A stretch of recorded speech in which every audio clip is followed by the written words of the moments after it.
मैं तो आपसे ये कह रहा हूं कि आपके जीवन की समस्याओं को दूर करने में सहायक बन सकूं, आपको रास्ता दिखा सकूं। आप चले नहीं चले वो तो आपका मतलब है। इसलिए प्रत्येक शनिवार या रविवार को दीक्षा क्रम रखा है। इस बार आपको थोड़ी तकलीफ हो रही है, अगली बार कोशिश करेंगे कि पीछे बाग है और उसमें टेंट लगाएंगे और थोड़ा जल्दी स्टार्ट के, जैसे आप समय पर जल्दी पहुंच सके। और मैंने उदाहरण दिया कि अपदीपो भव, बुद्ध मृत्यु के समय जब उसके शिष्य आनंद ने कहा कि हम क्या करें, आप तो कुछ ग्रंथ भी नहीं लेके जा रहे, अपदीपो भव, तुम्हारा दिया मैंने जला दिया है, अपने दिए से दूसरा दिया जला लो, बस तुम्हारा यही काम। एक दिन पूरा मेरा धर्म संसार के कई देशों में फैल जाएगा, बस तुम दिए से दिया जलाओ, तुम्हारा काम इतना ही। और आज चीन, जापान, 18 देशों में बौद्ध धर्म फैला हुआ है। मैं भी आपको वही बुद्ध के अंतिम शब्द आपके सामने दोहरा रहा हूं कि आपको मैंने दिया जलाया है, इस दिए से अपने पड़ोसी का एक और दिया जलाइए। वो आए, सुने, एहसास करे और आने वाली पीढ़ियों के लिए ज्ञान संचित कर सके। वह फिल्मी पत्रिका इमाम आदमी का फोटो देखने की अपेक्षा एक शुद्ध धार्मिक आध्यात्मिक चिंतन पैदा हो सकेगा। उस मेंबर या उसको पत्रिका देने के पीछे कर्तव्य धर्म इतना ही है, उद्देश्य इतना ही है, लक्ष्य इतना ही। जीवन का कोई एक उद्देश्य होता है। आपके जीवन का उद्देश्य हुआ है कि मेरे जीवन का उद्देश्य यह है कि मैं आपको रास्ता दिखा सकूं, मार्गदर्शन दे सकूं। इसलिए त्रिपुर सुंदरी साधना अपने आप में अत्यंत सरल साधना है, कोई डिफिकल्ट साधना नहीं है। इसके बारे में भी मैं 3-4 बातें दीक्षा जैसे भी आपको दी, 2 मिनट आपको लूंगा, फिर मैं इस प्रिय को करवा देता हूं। ये दीक्षा आपने क्यों दी इन लोगों को? उन्होंने दीक्षा चाहिए और मैंने दीक्षा दी।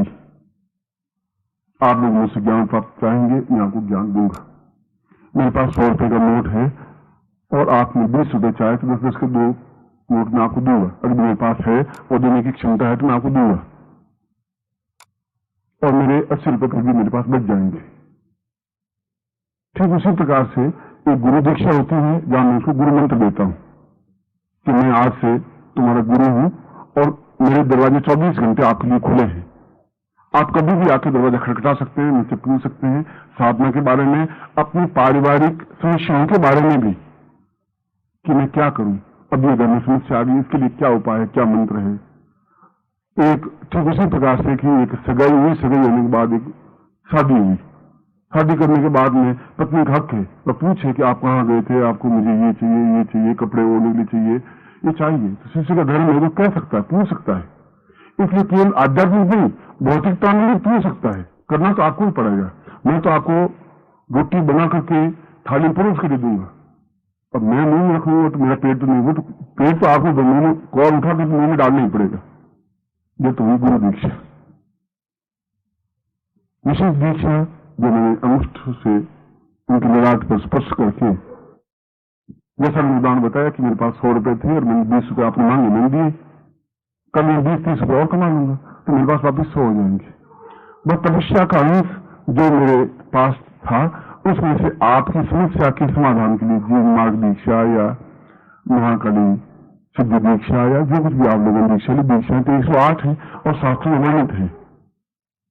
वह आपके नेत्रों के माध्यम से अपनी तपस्या का अंश आपके शरीर में प्रवाहित किया, इसलिए प्रवाहित किया कि आप उस साधना को 2 साल तक करना है या 1.25 लाख मंत्र जाप करना आप नहीं कर पाएंगे, इतना आपके पास समय नहीं है और समस्या आपके सामने खड़ी है।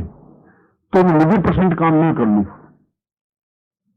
10% काम, मैंने कहा खाना में पूरा बना के थाली में परोस दूं, उस खाना परोसने को दीक्षा, विशेष दीक्षा कहते हैं, जो आपकी समस्या है।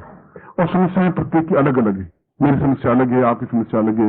मेरी समस्या से मैं आपको ज्ञान चेतना दूं, आपको सिद्धि और सिद्ध करके दिखा दूं। त्रिपुर सुंदरी भी बिल्कुल आपकी समस्या का समाधान कर सकती है, ये मेरी इच्छा है। आपकी इच्छा है कि मैं सफलता पाऊं, जीवन में मेरी न्यूनताएं दूर हो, इसलिए वह विशेष दीक्षाएं भी प्राप्त कर सकते हैं। भौतिक दृष्टि से किसी भी प्रकार की दीक्षा, गर्भ धारण से लगा करके, संतान प्राप्ति से लगा करके, योग्य पत्नी प्राप्ति से लगा करके, और पुत्र बंधु बांधव, रोग मुक्ति, जीवन सफलता, श्रेष्ठता, शत्रुनाश, भाग्योदय और सैकड़ों प्रकार की इच्छाएं, वो सभी इच्छाएं आप अगर पूरी साधना नहीं कर पाए तो दीक्षा के माध्यम से प्राप्त कर सकते हैं। आज हम उस त्रिपुर सुंदरी साधना को मैं आपके सामने मंत्रों के माध्यम से स्पष्ट कर रहा हूँ, प्रयोग के माध्यम से कर रहा हूँ और शक्तिपात के माध्यम से। शक्तिपात का मतलब है कि आपकी आंखों के द्वारा मैं अपने अंदर तपस्या की जो शक्ति है वो आपके हृदय में उतारूं जिससे कि आप सफलता पा सकें। फिर अगर रोज समय मिले तो आपको 1 माला या 2 माला या 4 माला मंत्र जाप तो आपको करना चाहिए। उस यंत्र के सामने आपके सामने एक यंत्र होगा, ताम्र यंत्र है, ताम्र के जो मंत्र सिद्ध है, एक गुटिका है, वह भी उस यंत्र के सामने रखेंगे और माला है जिसके माध्यम से मंत्र जाप करेंगे। चाहे तो उस माला को पूजा में रखें, चाहे आप माला पहन सकते हैं दिन भर, फिर आपको उतार सकते हैं। ये जरूरी नहीं है कि आप दिया लगाएं, अगरबत्ती लगाएं, ऐसा कोई आवश्यक नहीं है। लगाएं तो कोई दोष नहीं है। इसमें ऐसा भी कोई विधान नहीं है कि आप पूर्व की तरफ मुंह करें, पश्चिम की तरफ मुंह करें। त्रिपुर सुंदरी साधना में ऐसा कुछ नहीं है। शास्त्रों में ऐसा कहा है कि दक्षिण दिशा की ओर मुंह करके बैठना चाहिए, क्योंकि जगदम्बा का मुंह दक्षिण दिशा की ओर होता है। हनुमान और जगदम्बा दुर्गा वह दक्षिण दिशा की ओर मुंह करके बैठते हैं, जिससे शत्रुओं पर पूर्ण प्रहार कर सकें और सफलता पा सकें। इसलिए आसन सफेद हो सकता है, पीला हो सकता है, दुपट्टा ओढ़ करके आप बैठ सकते हैं, धोती पहनी हुई हो, शुद्ध वस्त्र हो, ये पैंट पहना हुआ, 2 दिन पहले का पहना हुआ भी पैंट, शुद्धता, शुचिता, पवित्रता और दिव्यता तो आपने होनी चाहिए, वह तो आवश्यक है। अगर वह नहीं है तो फिर मंत्र जाप बेकार है। फिर भोजन में टेबल पे क्यों करते हैं? गली में जाके खाने से क्या तकलीफ है? कई लोग कहते हैं सड़क पे खड़े होकर दही दाल चाहते ही है, कोई मनुष्य है, मैं नहीं चाह सकता। आप चाहेंगे तो नहीं, खड़े नहीं खा सकते, उसको घर ले जाकर के पूरी बार घर ला के खा सकते हैं। तो वहां खड़े सड़क में बैठे बैठे आप चाट रहे हैं, दही चाट रहे हैं, मुंह फैल रहा है, पहुंच रहे हैं, आप चाहते हुए भी नहीं कर सकते, क्योंकि आप सोचते हैं कि हाउ इट पॉसिबल, ऐसा कैसे हो सकता है, यहां नहीं होगा। इसलिए कि वो स्थान अपने आप में उपयुक्त नहीं है। इसलिए आपके वस्त्र, आपका मन, आपका शरीर और आपका स्थान ये सब पवित्र हो, शुचिता हो, तब आप ध्यान से गुरु पूजन कर सकेंगे, इस मंत्र जाप कर सकेंगे और आपको सफलता प्राप्त हो सकेगी। मैं तो कहता हूँ आप कसौटी पर कसी है, मैं तो ये कह रहा हूँ, मैं कब कह रहा हूँ आप मेरी बात मानिए। मैं कह रहा हूँ 2 महीने बाद या महीने बाद या 3 महीने बाद आप मुझे मिलिए, मुझसे गुरु जी मेरे ये अंतर आया, ये डिफरेंस आया, मुझे ज्यादा प्रसन्नता प्राप्त हो पाएगी, मुझे एक श्रेष्ठ हो पाएगी। रात्रि को मैंने जो विजिट किया अपनी साधना को छोड़ के, मुझे शिष्यों को कुछ दे पाया। इसके बारे में एक पुस्तक भी लिखी हुई है जो काउंटर पर है, त्रिपुर सुंदरी साधना, उसमें पूरा विधि विधान है, बहुत लंबा।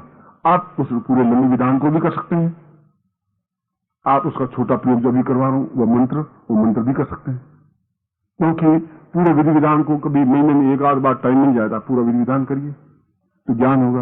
नहीं है तो पुस्तक अपने किसी पड़ोसी को दीजिए, भाई तुम करके देख, तुम कह रहे हो नहीं है, ये तुम करके देख एक बार, ये पत्रिका पढ़, इस पत्रिका में तुम्हें कुछ मिल सके तो अच्छी बात, अगली साल मत बनना, छोड़ देना, बाजार मिल जाएगी घास रेट के हिसाब से, वह तो जैसी जिसकी इच्छा हो, मगर आपका व्यय नहीं हो। उस दृष्टि से वो भावना रखी थी। मैं उसके पीछे स्वार्थ है तो मेरे नहीं पैसे जमा कराने, पत्रिका मेंबरशिप नहीं, क्यों मैं पत्रिका आपको बांटू? मेरा उद्देश्य यह है, मेरा उद्देश्य तो है कि अब दीपो होगा, हम दीप से दीप, अगली बार आए तो एक दिया और साथ में हमारे हो, जब उसको लगेगा तो अगली बार दिया जलाएगा, नहीं जलाएगा तो उसके भाग्य की बात है, अंधेरे में घूमेगा। मैं एक बार फिर आपको अधिक से आशीर्वाद देता हुआ अब इस प्रयोग को संपूर्ण करवा रहा हूं।